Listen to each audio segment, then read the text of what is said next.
hab so Heimweh nach dem Kurfürstendamm.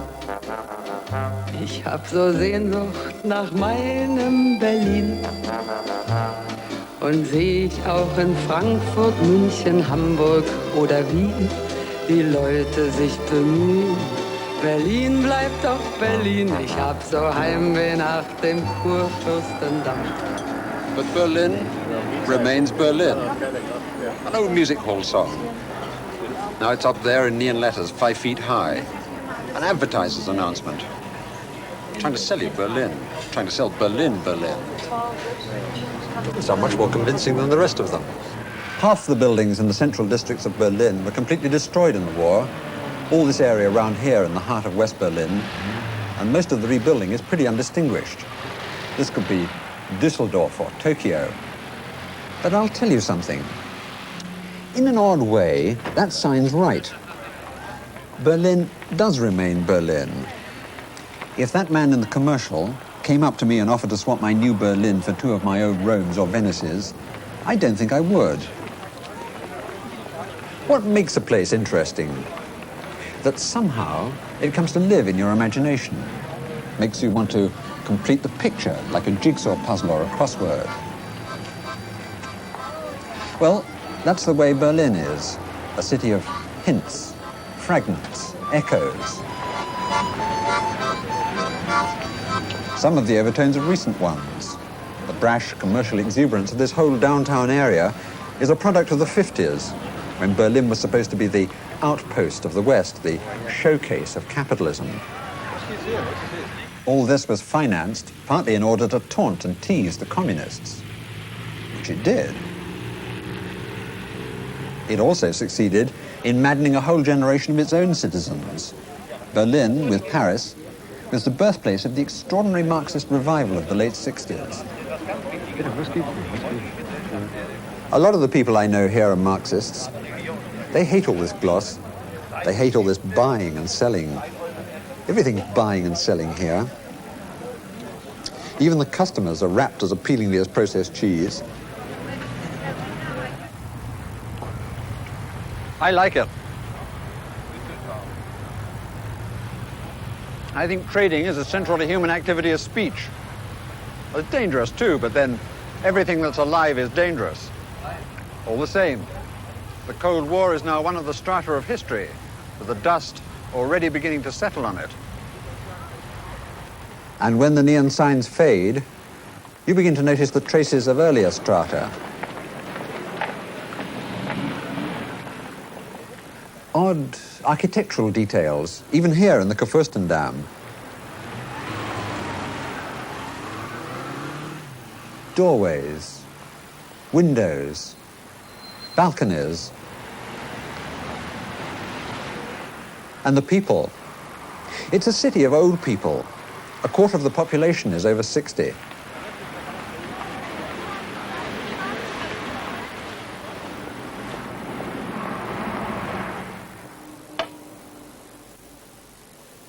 Just off the Kurfürstendamm, a little silt from the past has collected up against the railway arches.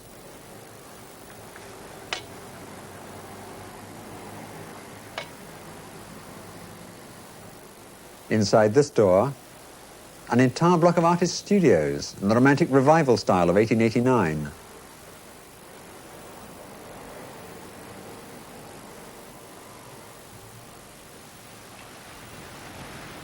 It's like being in Pompeii or ancient Rome. A few broken columns, and the mind rushes to fill in the whole life and history of the Roman Empire.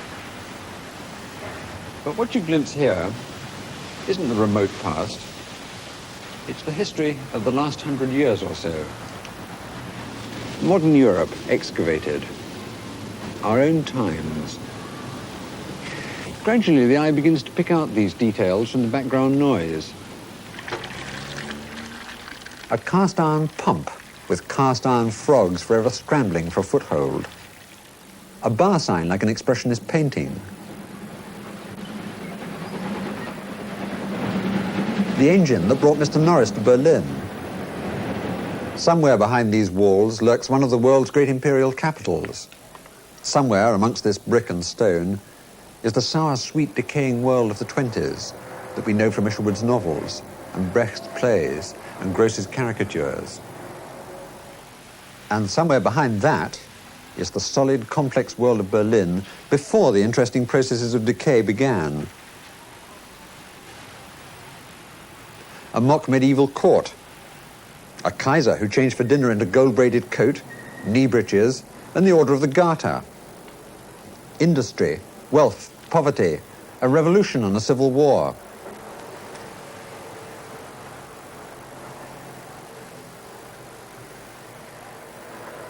Gradually, a complete vanished townscape begins to assemble in the mind. And behind these doors are books, archives of photographs and film, human memories. This is why I wanted to come and take another look at Berlin, because I thought that just for a moment, in odd flashes and brief glimpses, the past might seem to come alive in front of one's eyes.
And where are all those people today?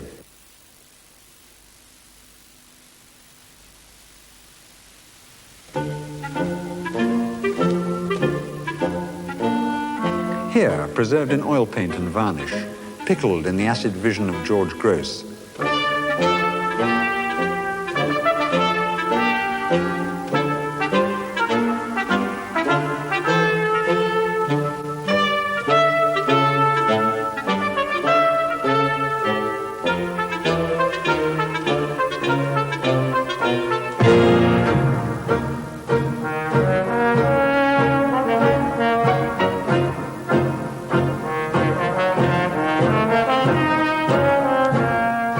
This picture is called Pillars of Society.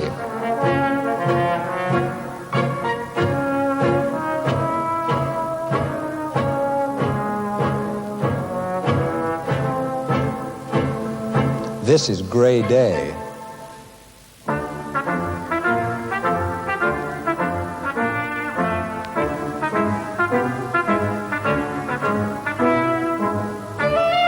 Because when we think of Berlin now, we see it through the eyes of George Gross and the other artists who painted it in the 20s.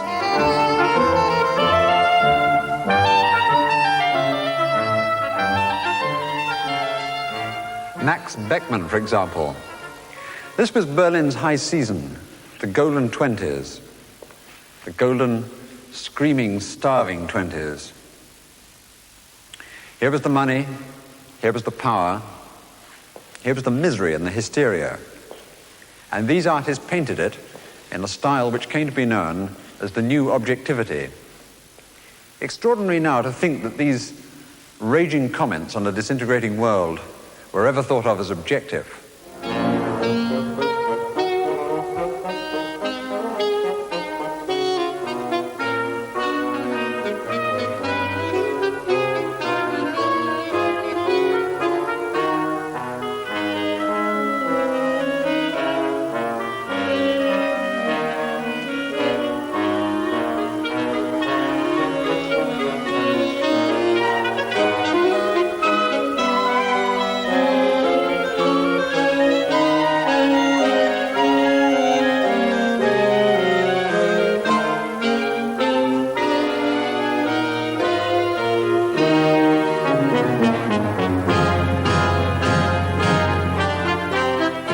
Look at these hypermanic, precise portraits by Otto Dix. These people are gazing out at a world where a war had been lost. a revolution had destroyed most of the political landmarks. And the revolution had been destroyed in its turn. The currency collapsed. There were 120 newspapers and periodicals and frequent political murders.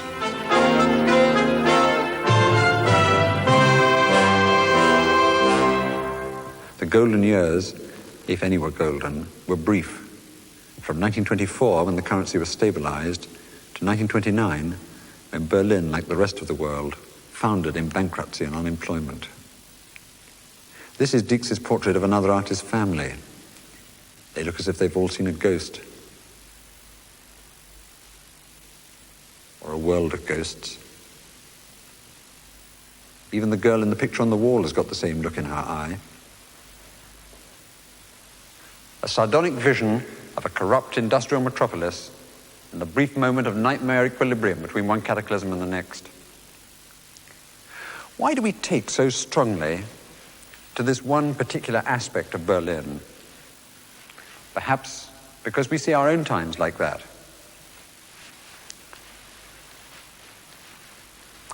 Or perhaps because we'd like to see them like that, in terms of a drama we can now understand, behind glass, framed as these pictures are by the present.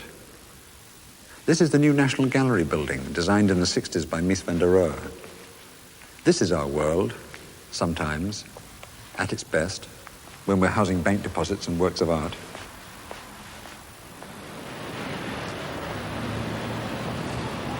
And this is what it looks like when we're housing other things, such as people. A nightmare, possibly, but our own nightmare. All electric, easy to clean, backed by Social Security. Not the nightmare of the 20s. But then, how many people in Berlin at the time saw the place through the eyes of Gross and Beckmann and Dietz?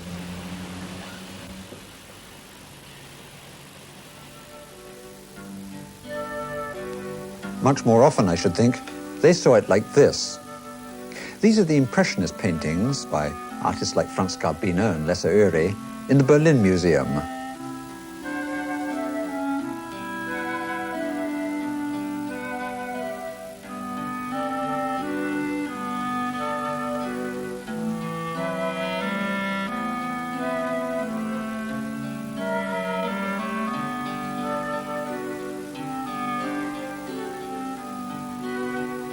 In Britain, we don't associate Berlin with Impressionism. Impressionism is Paris, and Paris is Impressionism. It came late to Berlin, about the turn of the century, but it had native roots as well as French ones. And it wasn't superseded by Expressionism and the new objectivity of the 20s.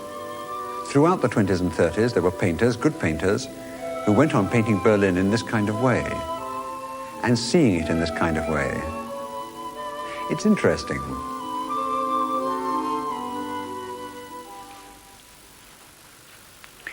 Now we see Berlin through their eyes. It doesn't seem quite the bleak, grey, hysterical place that we'd always imagined. There are trees here and gardens. The sun occasionally shines. Even the predominant greys and browns look less like field grey and brown shirt brown. They seem more understated and elegant, the sign of metropolitan sophistication. The whole place seems more like, well, more like Paris. It's clear why it looks more agreeable. Like the French Impressionists, they're painting the city of the bourgeoisie. They are looking at a city which had brought the upper middle classes wealth and power, a city which these new classes had then accommodated to their own style and taste. It's the world of these people, a world of intelligent, successful men with attractive, cultured wives and charming children. This is the family of one of the artists. No bug-eyed portraits on their walls. Above all, it's the world of this painter, Max Liebermann. This is a self-portrait at the age of 78. Liebermann was one of the group who broke away from the Academy in 1899 and founded the Berlin Secession, which launched Impressionism in the teeth of the Kaiser's disapproval. And he painted the princes and prelates of the high bourgeoisie, the fashionable composers and writers, the collectors and academics, the merchants and bankers.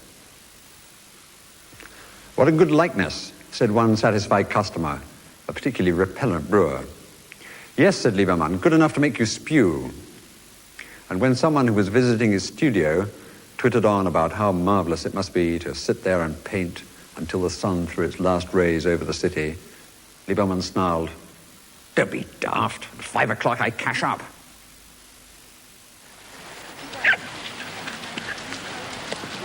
Out in the western suburbs, where the middle classes live, you find more and more of the Impressionist Berlin still surviving.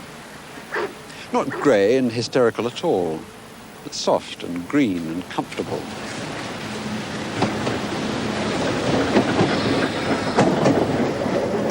I don't think these trains have changed much for a start. We're on the S-Bahn here, the city railway. By one of the 700 anomalies on which Berlin is built, the S-Bahns run from East Berlin, including all the commuter lines out to the stockbroker belt. The East Germans have a reputation for keeping things as they are, or as they were 40 years ago, even when they're operating here in West Berlin. Look at this station. Trees on the embankments, the smell of train oil and creosote, nothing much happening. This is just like the grimy yellow wooden stations in the outer suburbs of London that I used to hang around in my childhood, just breathing in the railway atmosphere. All it's missing is those tin advertisements for Varel and Vic Vapor Rub. But look at this. The sign for the lavatories up in the old Gothic black letter script. Don't see much of that in West Berlin now. And how about this? The name of the East German corporation that runs the railways. Deutsche Reichsbahn, German Imperial Railways. There were 3 Reichs in German history: the Holy Roman Empire, the Second Reich set up by Bismarck under the Kaiser, and Hitler's Third Reich. None of them is much commemorated in public in West Berlin these days.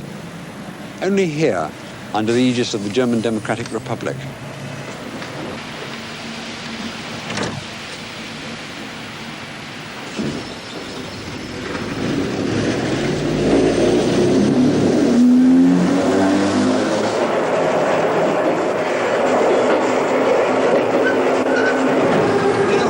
Berlin's more like the past than the past ever was.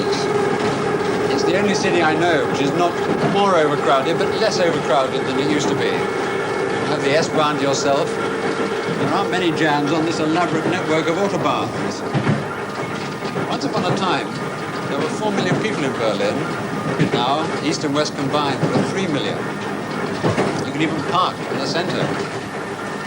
You have to go back to Frederick the Great to find such possibilities for parking. And the further out you go, the more solid and continuous the past becomes. All these suburbs are grouped around the edges of the Grunewald, the huge tract of forest enclosed within the frontiers of West Berlin. This is where the Kaiser used to hunt. Look at this notice warning you to keep your dog on the lead. And there really are wild boar here. Someone I know told me he was driving through the Grunewald one night when he saw 17 wild boar walk across the road in front of the car. And in the midst of the forest, a chain of lakes. Isherwood hated all these western suburbs. He called the Grunewald a millionaire's slum. And here we stand in the midst of it all, enjoying their picturesque misery. It ought not to be allowed. Look at these houses.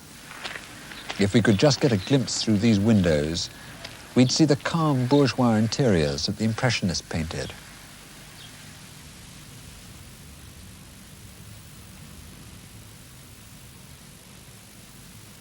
A world of warm colors and simple objects. Modest objects, just fitting their use.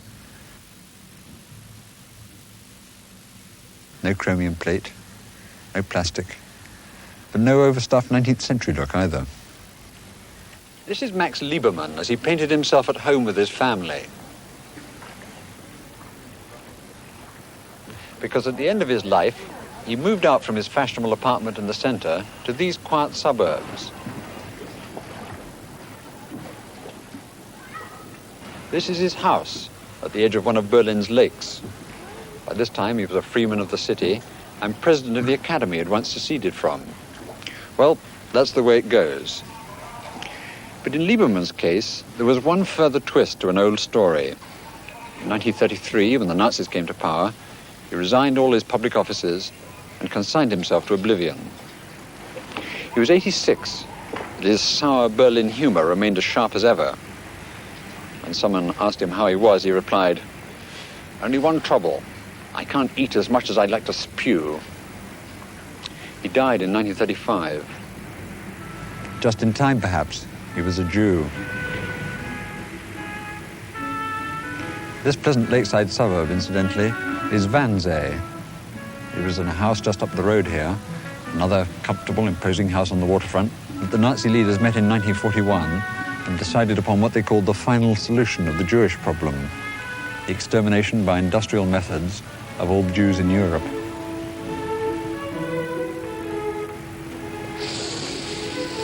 The air's good out here.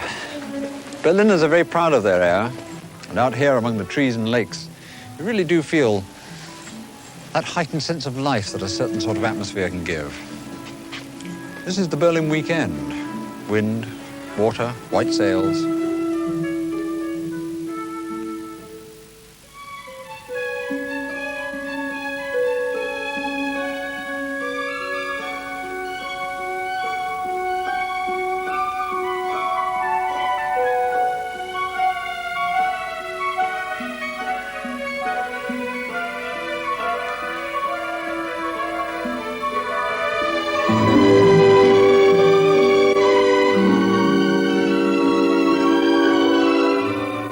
Here are two of the local citizens one fine Sunday afternoon.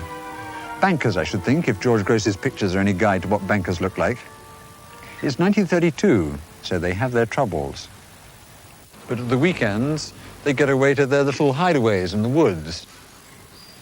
Here they commune with nature, plan their fishing trips on the lake, seek the haunts of the wild boar. And on Monday mornings, since they're bankers, they go into Potsdam and take the famous bankers' train non-stop into Berlin. What's in the paper this morning, then? Gloom, as usual. I wonder why these journalists can't find something more cheerful to write about.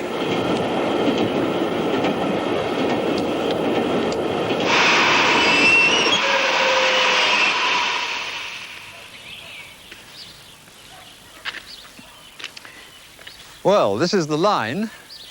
They must have come through the wall back there because Potsdam's in the German Democratic Republic now. Bankers' train's the Crack Express on the Potsdam line. 22 minutes unless there are wild boar on the track. Or the German Democratic Republic.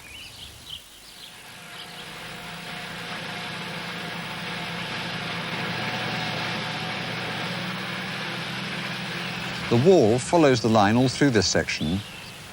But I'll tell you one thing that this eighth wonder of the world is doing. It's preserving all these wealthy outer suburbs of West Berlin. One of the more subtle virtues of the German Democratic Republic is that it provides West Berlin with a green belt. Where else in the world do they have a green belt 100 miles deep? Where else do they have a green belt enforced by guard dogs and armed police and self-firing anti-personnel weapons?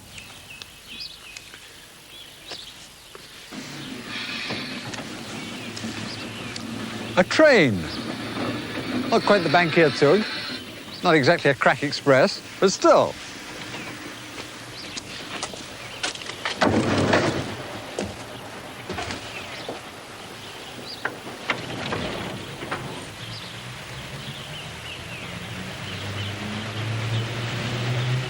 A little country train, 8 miles from the center of Berlin. I'll tell you who'd have enjoyed this. Adolf von Menzel. Menzel, the great painter of 19th century Berlin. I think he was one of the most delightful painters of the 19th century anywhere. No one in England's ever heard of him because we find it difficult to see beyond Paris when we think of modern cities made over into art. He painted a lot of this kind of domestic countryside on the edge of the city. This is Tempelhof, before the aeroplane was invented. In fact, he painted a train on this line in 1847, 10 years after the line was first built. It's bringing the surveyors and spec builders out into the suburbs, bringing Berlin. There's Berlin, still small in the background, still capital of nowhere yet but Prussia, just one among the 39 different capitals of the old confederation of German kingdoms and principalities. And as we get further in, we leave the outer layers of the 20s and 30s buildings behind. We go back into the middle of the 19th century to the raw new city that Menzel painted as it edged out into the countryside.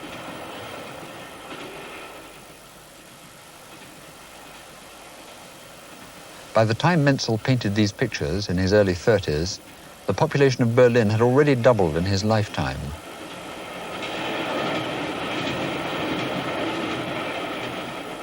Again and again, he paints not the official view, but the view out of the back windows of buildings, over the courtyard and the Hinterhäuser, the back houses hidden at the rear of these Berlin yards.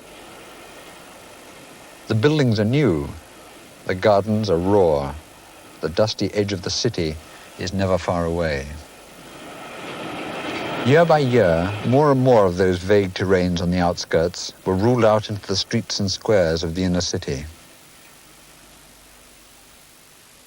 More and more space was boxed into neat metropolitan interiors, where stoves burned in winter, and at night the lamplight kept the darkness out.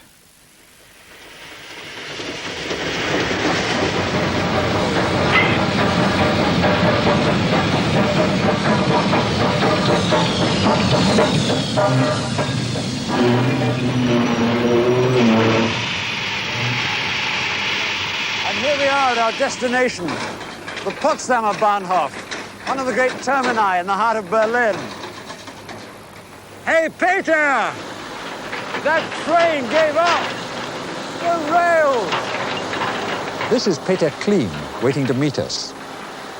He's a filmmaker and he specializes in the old Berlin, particularly in the railway system, so he probably realized I'd be a little late.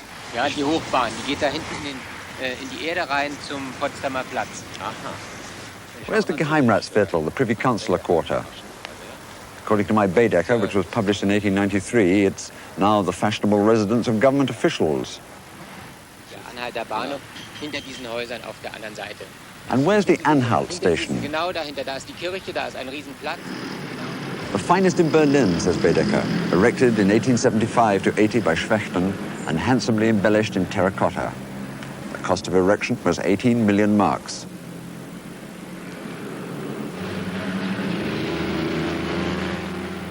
The departure pavilion, 200 feet in breadth, is the largest on the continent. That's where the trains arrive from Dresden, Leipzig, Halle, Bavaria, Thuringia, and Frankfurt am Main.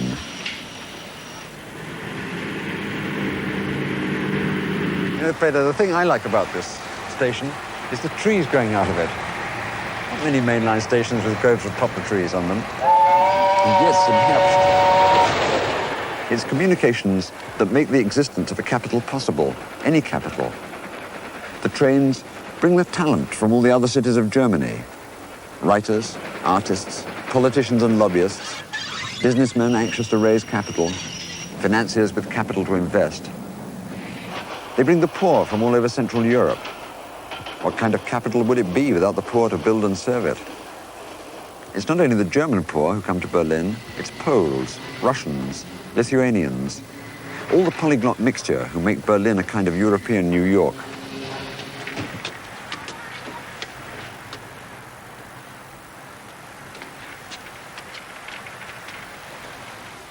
This is the Potsdamer Platz, the Piccadilly Circus of Berlin.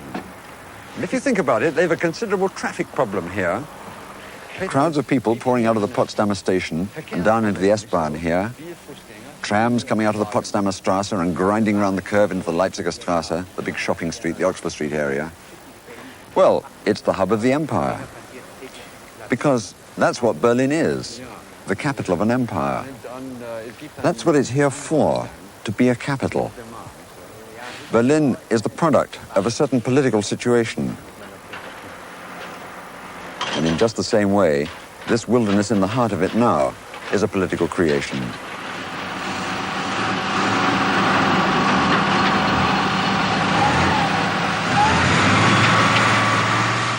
This devastation isn't the handiwork of the RAF. These two stations were working up to 1953, but as part of the Deutsche Reichsbahn, they came under Soviet control.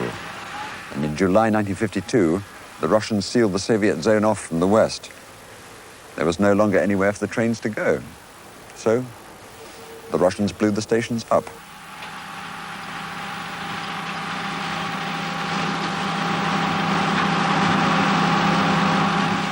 Peter, my Baedeker says that the bustling activity of the Potsdamer Platz may be more comfortably observed from one of the cafes around it. Das Hotel. This Baedeker comes from Wandsworth Library, who I see keep it in their joint fiction reserve, as well they might. Just round the corner in the Bellevue Strasse, they recommend the Rheingold restaurant, gorgeously fitted up with sculptures by F. Metzner, may be visited by ladies. No. How about the Haus Vaterland? It was built by Schwechten, 1911 to 12. That's still standing. The Vaterland was run by Kempinski's, the great Berlin popular caterers. It was a complete entertainment center. Bars, stage shows, floor shows, a restaurant for every province in Germany, and all at popular prices. It's even got trees on the roof, like the roof garden at Derry and Tom's, where we used to get taken for tea as a treat in the school holidays. In fact, just about everything except Lisa Minnelli.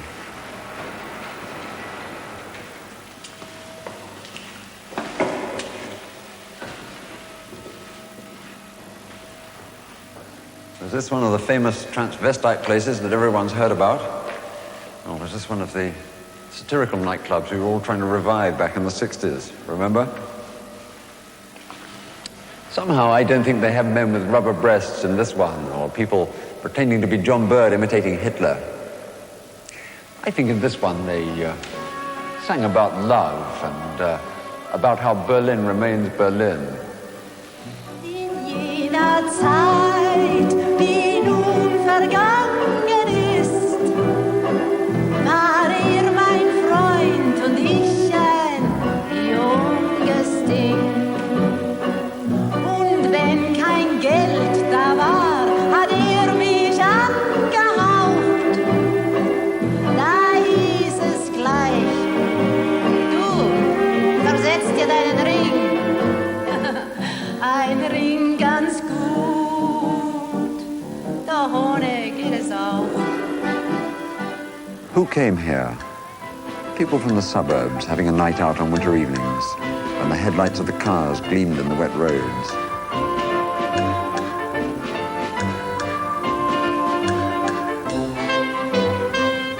They sat here over their drinks and idly watched someone on the other side of the room, talked about whatever people talk about, love and that kind of thing, how impossible their parents were, life, etc. Or grew silent, fell into that late-night dream state, listened to the music, and at the end of the evening, wandered out into the Potsdamer Platz, kissed in the shadow of the statue, took the underground home. It's a statue of Karl Liebknecht, the communist leader who was murdered after the 1918 revolution. Don't quite know why he's packed up and gone. Bolted down into the underground, perhaps, to take shelter. Because all this area is a free fire zone between the wall and the electrified fence. That's where our rails went, by the way, to make those anti-tank obstacles. Another great place for rabbits. In fact, it's a kind of wildlife reserve, because the German Democratic Frontier Guards shoot anything on two legs in this area. Over 180 people have been killed trying to cross the wall since it was built in 1961. The symbol of Berlin is the bear. I wonder if the rabbit isn't becoming more suitable. That small green mound is all that remains of the Third Reich, Hitler's bunker. The center of Berlin is returning to what it was before. Sand, a desolate, infertile tract of the North European plain. And in the midst of it still, like the pedestal of Ozymandias, a triumphal arch crowned by a quadriga of victory. When you see the Brandenburg Gate like this, surrounded by sand and scrub and browsing rabbits, It doesn't seem obvious anymore, the way public monuments usually are. Why is there a triumphal arch here, of all places? Why do all the railway lines lead to this particular patch of nowhere? Vielen Dank. Wiedersehen. Danke. Why on earth is Berlin in Berlin?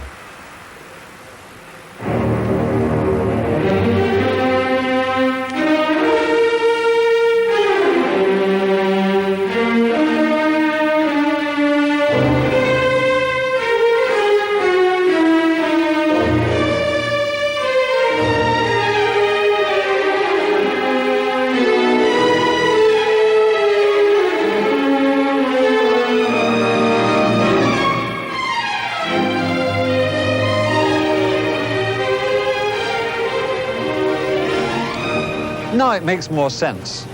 Now we're here in East Berlin, the Brandenburg Gate takes its place in a context which gives it meaning. All capital cities have a kind of front room with a furniture and tea service that's kept for best. Well, this is the front parlour of Old Berlin. It's part of the main axis along which Berlin developed. Poland and Russia this way, Belgium and France that way.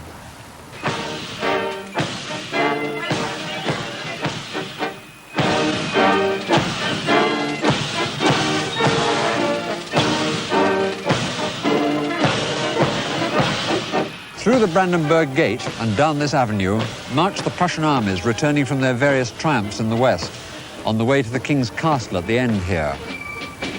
Armed power, this is the product that put Berlin on the map. Not coal, not iron, Berlin has no raw materials, not agricultural wealth, not in the first place trade. The railways came here because Berlin was the capital. Persuasion, armed persuasion, is the force that built Berlin.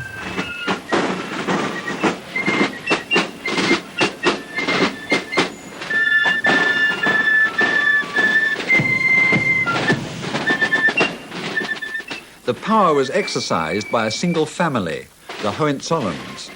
They took over the province of Brandenburg in 1415 and made themselves kings of the whole of Prussia. Then they set to work to make Berlin look like what it now was, the capital of a kingdom. Berlin had begun to acquire the heavy plant that makes a capital recognizable as a capital to modern eyes. It had begun to imitate the model of all modern imperial capitals, Rome. The Prussian style. In fact, by the time these later examples of it were being put up, at the beginning of the 19th century, Prussia was in a period of decline. But they went on putting in the new sideboards and china cabinets regardless. This is official Berlin as it was painted in the 19th century. Centralized power, temporal and spiritual, symbolized by cathedrals, banks, collections of art treasures, flames of undying remembrance. And perhaps even more important, by the buildings in which all these symbolic functions are housed.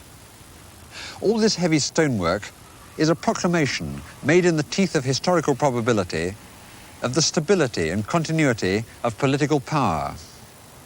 Eduard Gärtner, who painted these pictures, was working at the same time as Menzel. It's another world.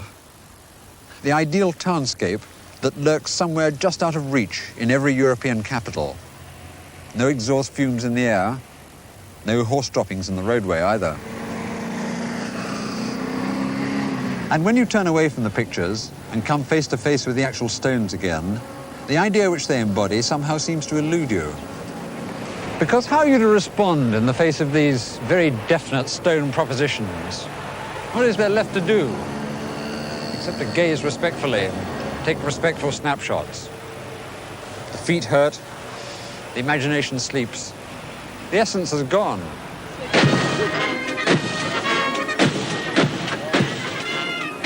The essence was the ambition, the dream of power. But why here? Why didn't it happen in Cologne or Hamburg or some village in Saxony? Is it simply because the Prussians are militaristic by nature, as everyone believes? But the Prussians weren't militaristic until they were taken over by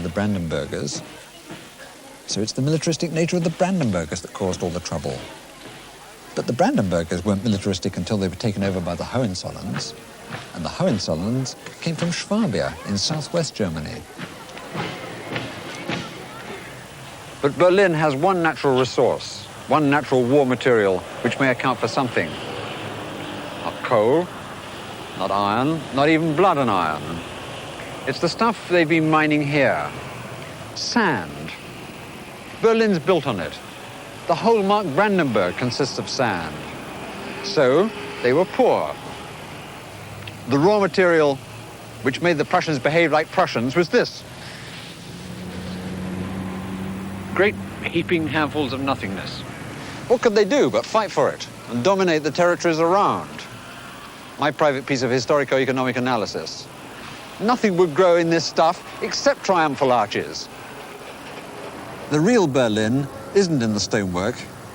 It's here, inside the heads of this successful linen draper and his wife, of this banker, of this raw-boned professor of philology. This is Unter den Linden on a hot July day in 1870. The flags are flying and the crowds are out because the king is going by. He's riding out to the west, up the Linden towards the Brandenburg Gate. He's on his way to visit his army at the front in France. The papers the boy's selling are no doubt full of the news. Prussia is at war again. And these ladies and gentlemen, together with all the patriotic thoughts inside their heads, are inside the head of another, Adolf von Menzel, who painted this picture. And Menzel has imagined the scene because it symbolizes something imagined inside the head of yet another, the King's Chancellor, Bismarck. All Bismarck's policies stem from two connected ideas. One, a conservative one, he wants to preserve Europe from revolution and keep it safe for kings to ride out and bankers to raise their hats. Two, a radical one, he wants his king, his bankers, his linen drapers here in Berlin to replace their Austrian counterparts in Vienna as the leading power in German-speaking Europe. France, alarmed at the growing power of Prussia, has declared war and in 2 months surrenders. The ascendancy of Prussia is complete. The German states are unified under the leadership of Prussia. The new nation has been made not by the dangerous forces of popular nationalism, but by a private managerial arrangement between these people, the German princes. And the centralized power which this arrangement confers is put into the hands of a reassuringly small group, the King of Prussia, his Chancellor, and the little class of highly conservative landowners to whom effective political control in Prussia is confined. Here, in the Hall of Mirrors at Versailles, the Second Reich is proclaimed. A second Holy Roman Empire, a revival of the glories of Rome. And the King of Prussia returns from Versailles as German Emperor, as Kaiser, Caesar.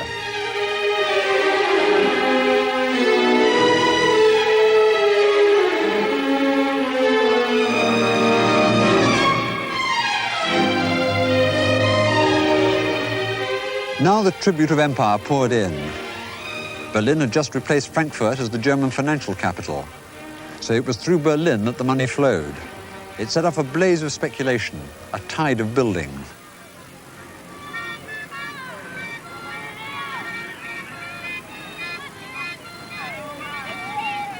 The money marched into Berlin through the Brandenburg Gate. But the labor it bought lived in other parts of the city. This is the Alexanderplatz, the heart of the old industrial working-class East End of Berlin. It's changed a bit now. It's been rebuilt as East Berlin's answer to the Kurfürstendamm.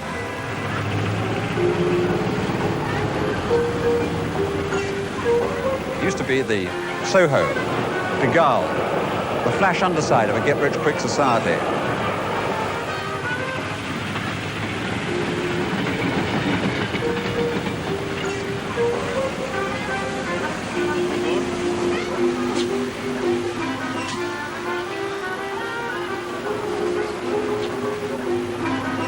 But you still don't have to go very far from the Alexanderplatz to see Berlin as it became in the years after 1871. Population poured in off the land. The city burst out of the walls which had enclosed it and flowed across the plain like lava. Berliners call the period after 1871 the Gründerjahre, the promoter years. Energy, haste, enterprise, greed. They shaped Berlin just as they shaped the great American cities which were bursting forth at the same time. Mietskasernen, rent barracks, 5 or 6 stories high and built around narrow courtyards where the sun never penetrated. Not one courtyard, but perhaps 6, in series, one after another, so that the tenants in the inner courts had no access to direct sunlight at all. Some of the courts here have been demolished to let the light in. Back in West Berlin, in Kreuzberg, these places are filling up with the new arrivals, the Turkish guest workers, as fast as the German occupants are rehoused. It's only the Turks who keep West Berlin's dwindling population up to the 2 million mark.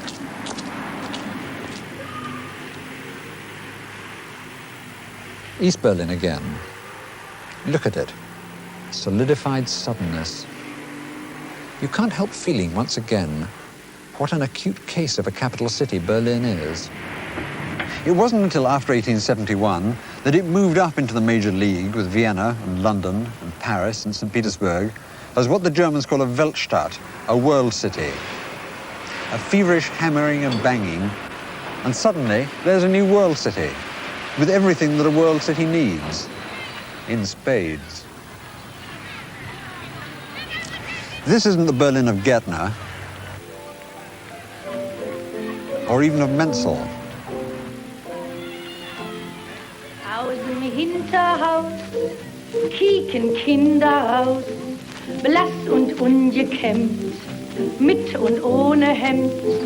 Unten auf dem Hof ist ein Riesenschwof und ich denk mir so beim Gehen, wo hast du denn schon mal gesehen? Das war sein Milieu. This is Ziller's Berlin. Here it is, the close-packed life of the Mietskasernen. Kannt den guten Vater Ziller, jedes Droschkenpferd. The boozing in the pub. Heinrich Ziller was born in 1858, and by the end of his life, in 1928, he'd become a kind of Berlin institution. He's something like a combination of Toulouse-Lautrec and Donald McGill. His attitude is ambiguous, sometimes comfortably indulgent, sometimes bitterly critical. He could capture the sour humor of these people's situation. Father will be pleased when he comes out of jail and finds there are so many of us now. One more little kiss. I'm due back at the Home for Fallen Women. This one's from the 1923 inflation. Caviar is supposed to be going up again. Look at this woman tearing blindly through the mud on the canal bank. It's entitled Into the Water.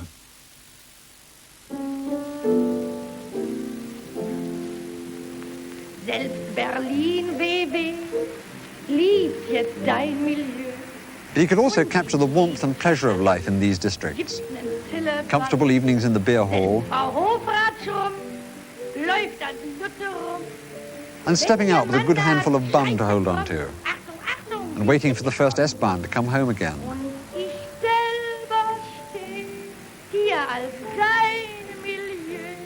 It was Ziller's own idea of a good time. He wrote a poem about the good life. You see it up sometimes in pubs in Berlin. He rhymed his signature at the end, Heinrich Ziller, with 2 of the essentials of life. A few drinks in the distiller, the boozer, and a bit of killer, a bit of slap and tickle.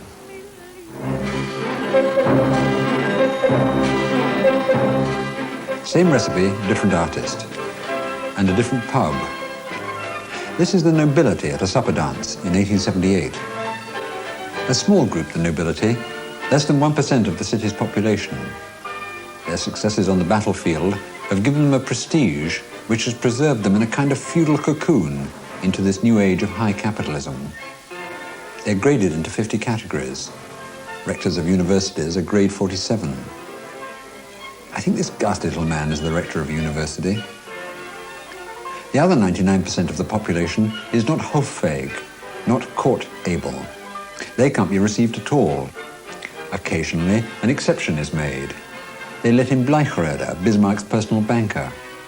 I think it's Bleichroeder these people are talking about.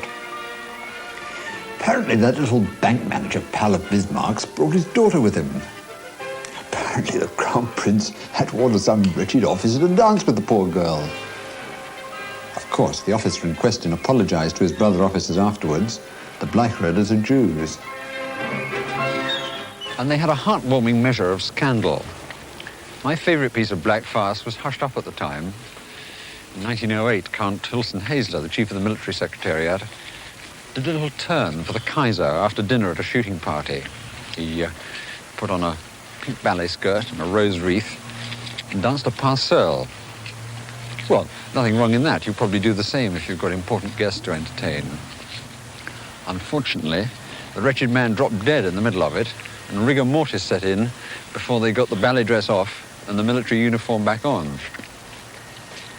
Kaiser went into one of his nervous collapses.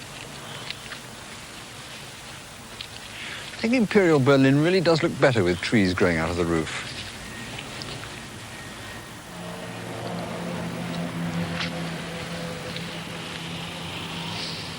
To the south of the Linden, says Baedeker, begins the Friedrichstadt, the most regularly built quarter of Berlin.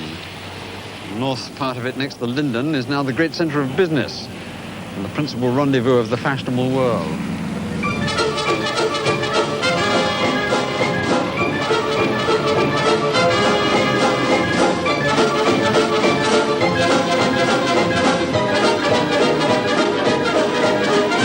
Erstens vergesst nicht, kommt das Fressen. Zweitens kommt die Liebe dran. Drittens das Boxen nicht vergessen. Viertens saufen, solange man kann. Von allem aber achtet scharf, dass man hier alles dürfen darf. Von allem aber achtet scharf, dass man hier alles dürfen darf.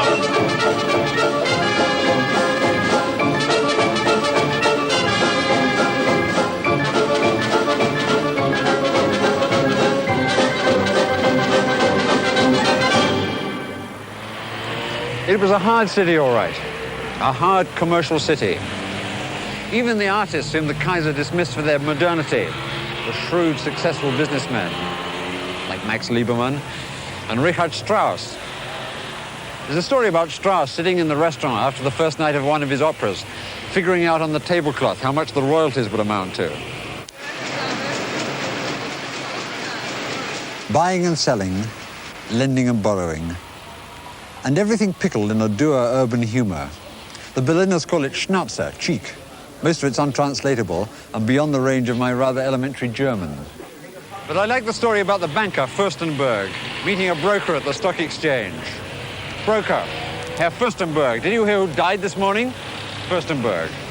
No, but anyone's all right by me. What makes Berlin so disturbing is not what you see, but what you don't see, what you half see, what you have to fill in from your own imagination. This is the Grotewolstrasse. It used to be called the Wilhelmstrasse, a name which until 1945 rang through headlines and news bulletins like Whitehall or Quai d'Orsay. It was the center of government. And this, says Baedeker, is the Reichschancellery.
That music was from Strauss's Aus Italien.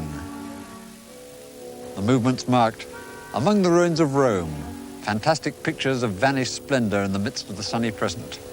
Allegro molto con brio.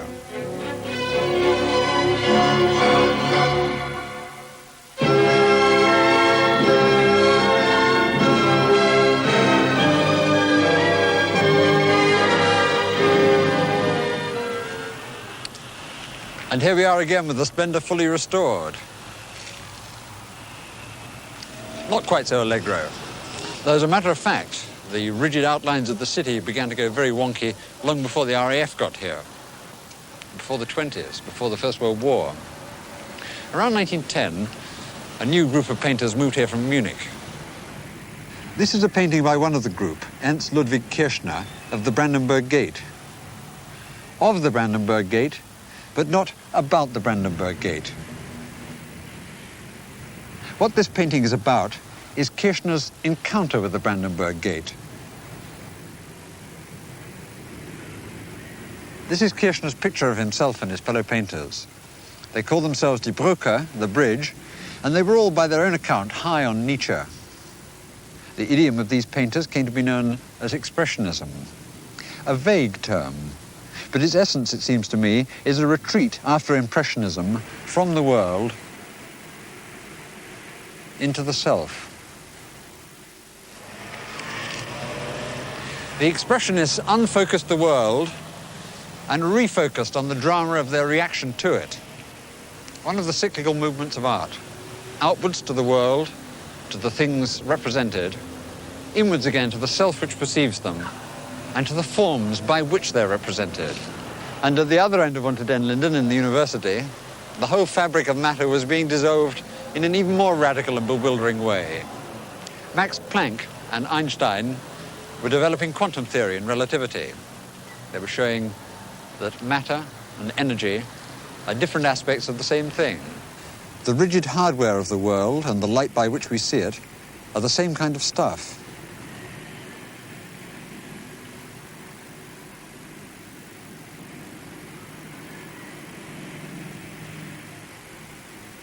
So are stones and the forces which rip stones apart. Well, that should be the cue to cut to old newsreel shots of shells exploding on the Western Front. Because, as anyone who watches this kind of program knows, it's time for the First World War.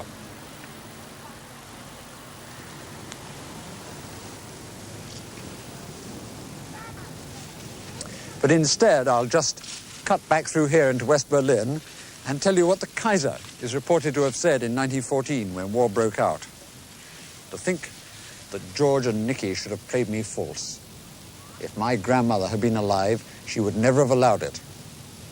George and Nicky were his cousins, the King of England and the Tsar of Russia. His grandmother, of course, was Queen Victoria. She should have stuck around. Anyway, there was a war.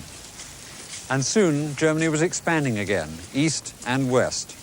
The effective government of the country passed into the hands of the High Command.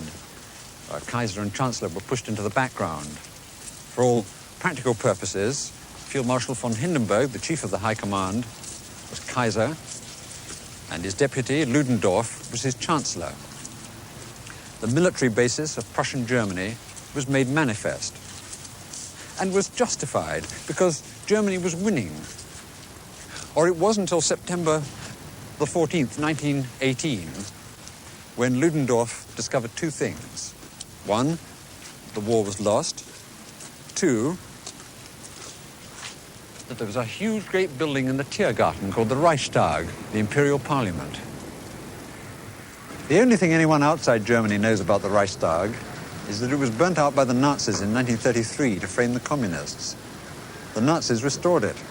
It was burnt out again in the war. The Federal Republic restored it. But the Federal Parliament sits in Bonn, 350 miles away to the west. And the Reichstag is left alone to its huge stone thoughts.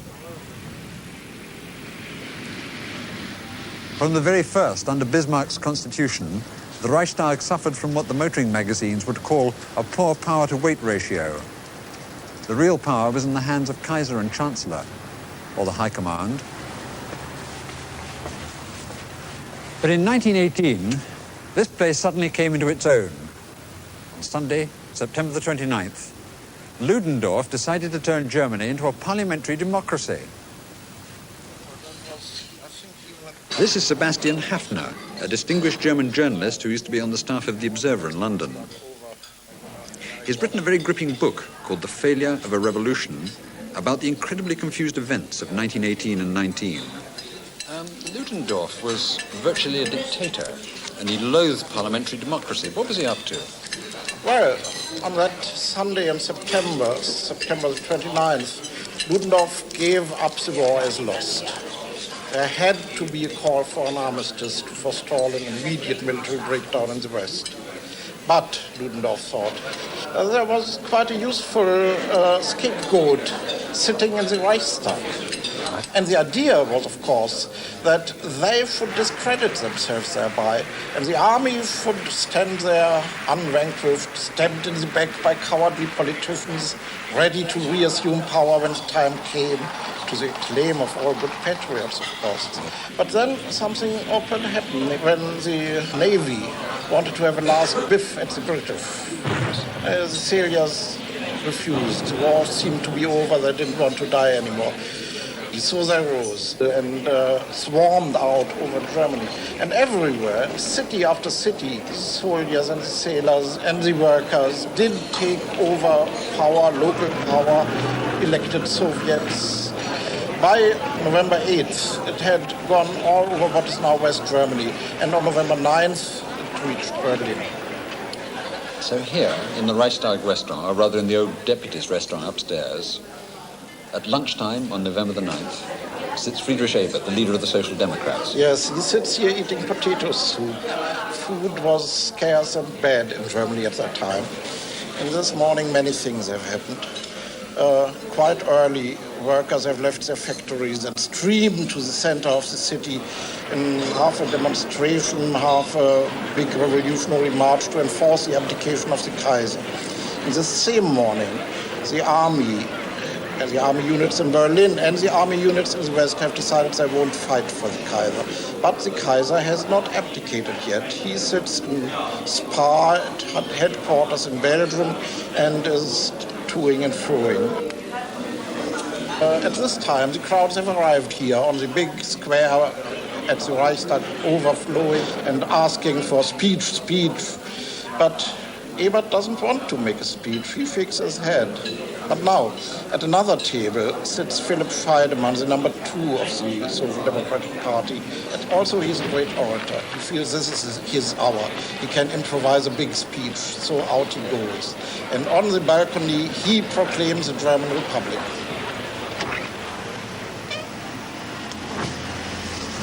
And from this balcony, on precisely no authority whatsoever, Scheidemann proclaims a republic. Exactly. And when he gets back, Ebert is furious because he is still trying to save the monarchy. At this stage, he is still committed to regency.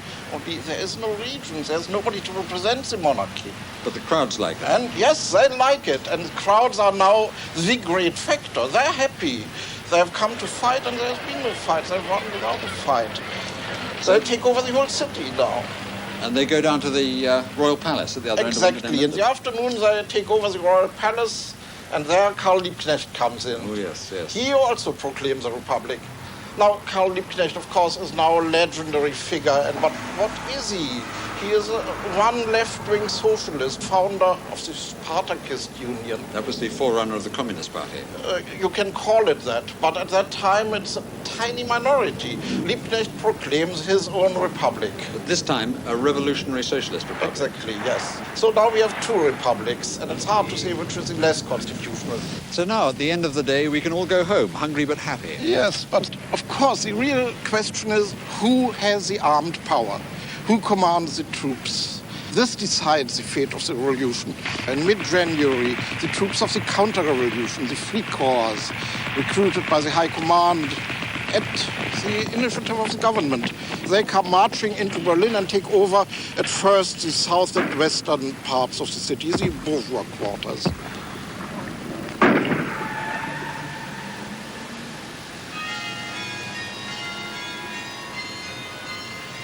The next scene took place here at the other end of the Tiergarten, where the two communist leaders, Karl Liebknecht and Rosa Luxemburg, were murdered. They were really symbols. They were symbols, and their murder was a symbolic act. Their role in the revolution had been minimal, but they were great public figures, and they symbolized the revolution. They were taken over there to the Eden Hotel for interrogation, where the Guards Cavalry Division had set up its headquarters. That was one of those free corps which had marched into Berlin in the middle of January. While they still were waiting for their interrogation, an officer already wrote the report of their deaths. They were taken out by a side door where a soldier had been posted with orders to smash in their heads with a rifle butt, which he did, but they weren't dead. They were taken into two cars. Karl Liebknecht was taken to the Neuer See over there. There he was taken out of the car, shot in the back of the head, and delivered to the mortuary as the body of an unknown man. Rosa Luxemburg, in the second car, shot in the temple first.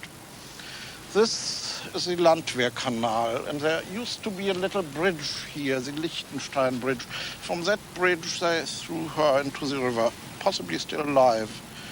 Her body was only found months later. Well, what remained to be done was to occupy the workers' district in the east and the north of the city. About 1,200 people died in it. And so the era of political murder and private political armies and of the stormtroopers had begun. Yes, the revolution was over.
The golden 20s lay ahead.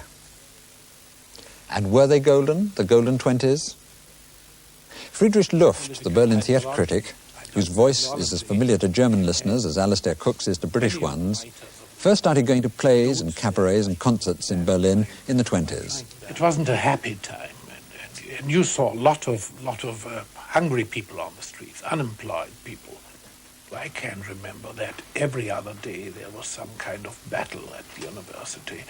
All the Nazis came in and tried to stop a Jewish lecturer from lecturing. And on the other hand, communists came in to lecturers whom they thought were too right-winged and tried to stop him from giving his lectures. These things happened, and I still remember how quite often I woke up at night and heard some things on the street. I can remember looking out of the window, and I must have been 16 or 17 years old at the time, and I can still see Nazis lying over a man on the street whom I couldn't see who he was or why they were torturing him, and they were beating him up and left him lying there. Why do you think it is that people abroad, particularly English and Americans, have focused on the idea of Berlin in the 20s with such interest? I think it's because in Berlin during these times, most of the things have been tried out already, which were tried out later in the arts, in music, in the theater, in opera, in anything, have been tried out again after 20, 30, 40 years. I think it's during that time in Germany, such a lot has been started and couldn't be finished because the Nazis took over, that people now really try to finish up what hasn't been knotted up at that time. It's very interesting to see that the film of Cabaret has been running in Berlin for 2 years. Why are Berliners so interested in what must be a rather simplified and glamorized outside view of Berlin in the 20s? I think most of the people who see the film haven't a notion what Berlin was like at the time. They want to see it as a kind of exotic mirror they can see their parents or grandparents in. I don't think they take it for real or they take it seriously. And even there have been some cuts have been done in that film to take out some of the more distinct anti-Nazi things, probably in order not to hurt any people's feelings, and that's one of the reasons probably why it's taken so long. It was such a long running here in Berlin. Is life in Berlin today anything like it was in the 20s and 30s? No, I do feel it's absolutely different, and I sometimes really think of being in a different place. If I think back of the Berlin of the 30s or the 20s, it seems to me a different town, another town. If I thought of Munich of that time, or Stuttgart, or Hamburg, it is absolutely an entirely different place to my feeling now.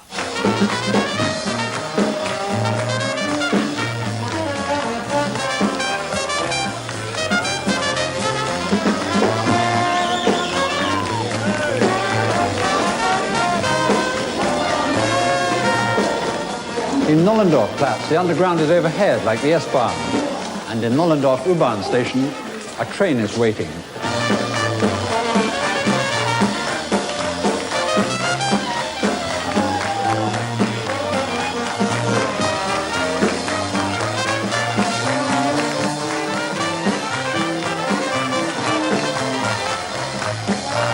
Waiting and waiting. Because this is the line that leads down under the wall to that ghostly underground station in the Potsdamer Platz. Waiting like a spacecraft trapped in a time warp until history unravels itself. In the meantime, it's been turned into a flea market with a bar and a jazz band and loaded with the broken bits of the past. How much better this underground train looks now that it's stuck here and filled with all this cheerful junk. And how much more cheerful all the junk looks now that it's torn out of its context in time and place and piled up here, higgledy-piggledy, in an old underground train.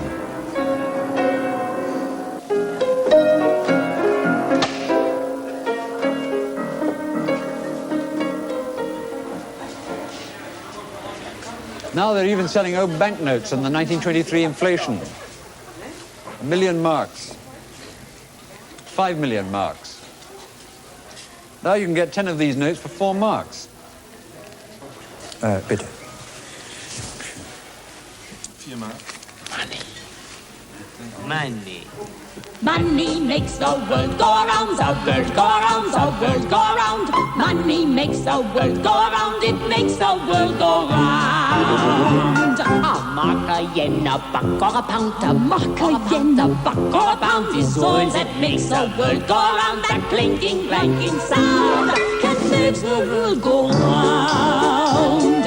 Money, money, money, money, money, money, money, money, money, money, money, money, money. If you happen to be rich and to feel like a night's entertainment, you can pay for a gay escapade. If you happen to be rich and alone and you need a companion, you can ring ting-a-ling for some mate. If you happen to be rich and you find you are left by your lover and you moan and you go by the lot, you can take it on the chin, call a cab and begin to recover on your 14-carat yacht. What?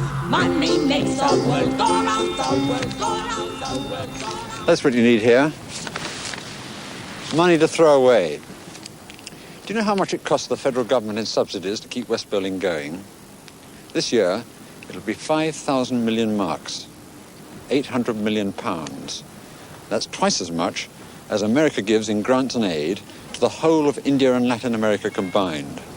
Because it's an industrial city that's cut off from its raw materials and markets. A capital without an empire. A place without a reason for a place. A civilization that's vanished before our eyes. Where are they now, the snows of yesteryear? Where are the Potsdam station and the Anhalt station? The Kurfürstendamm and the Alexanderplatz? The Royal Palace and the Eden Hotel? Well, they're right here. I'm walking on them. This is the Teufelsberg, the Devil's Hill, and it's entirely composed of the rubble of old Berlin. There are two similar hills, one in the south, one in the east. They're almost the only hills Berlin has, and they're a good place to take a walk. Well, a city falls, hills rise, not everything is lost. And the air is magnificent. Ich hab so Heimweh nach dem Kurfürstendamm. Ich hab so Sehnsucht nach meinem Berlin. Und seh ich auch in Frankfurt, München, Hamburg oder Wien, die Leute sich bemühen. Berlin bleibt doch Berlin, ich hab so Heimweh nach dem Kurfürstendamm. Berliner Tempo, Betrieb und Tamtam. Hätt ich auch ohne Wohnung und wär sie noch so neu, ich bleib Berlin, meiner alten Liebe treu. Ich hab so Heimweh nach dem Kurfürstendamm. Ich hab so Sehnsucht nach meinem Berlin. Und seh ich auch in Frankfurt, München, Hamburg oder Wien, die Leute sich bemühen. Berlin bleibt doch Berlin, ich hab so Heimweh nach dem Kurfürstendamm. Berliner Tempo, Betrieb und Tamtam. Hätt ich auch ohne Wohnung und wär sie noch so neu, ich bleib Berlin, meiner alten Liebe treu.